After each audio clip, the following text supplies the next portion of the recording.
Bien-aimés de Café Évangile, le père et la mère de l'enfant s'étonnaient de ce qui était dit de lui. Siméon les bénit, puis il dit à Marie sa mère, « Voici que cet enfant provoquera la chute et le relèvement de beaucoup en Israël. Il sera un signe de contradiction, et toi, ton âme sera traversée d'un glaive.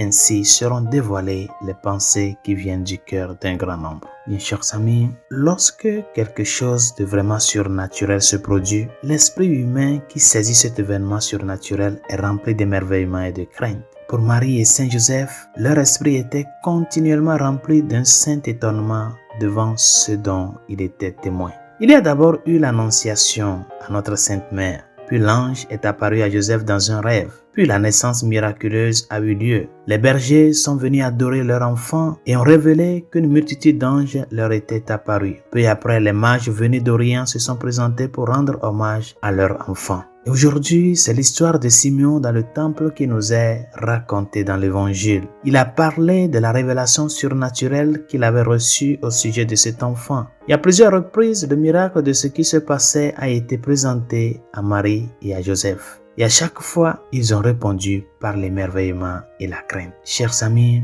bien que nous n'ayons pas la chance de rencontrer cet événement surnaturel de l'incarnation de la même manière que Marie et Joseph, nous pouvons néanmoins partager leur étonnement et leur émerveillement en méditant dans la prière sur cet événement surnaturel. Le mystère de Noël, qui est une manifestation de Dieu se faisant homme, est un événement qui transcende le temps et l'espace. Il s'agit d'une réalité spirituelle d'origine surnaturelle et donc d'un événement auquel notre esprit de foi a pleinement accès. Comme Marie et Saint Joseph, nous devons entendre l'ange de l'Annonciation, l'ange du rêve de Joseph. Nous devons être témoins des bergers et des mages et aujourd'hui, nous devons nous réjouir avec Siméon qui contemple le Messie nouveau-né, le Sauveur du monde. Résolution de ce jour. Un enfant nous est né, un fils nous est donné. Il porte sur son épaule la domination. En ce 5e jour, dans l'octave de Noël, unis ta voix à celle des anges, à celle des mages, à celle de Joseph et de Marie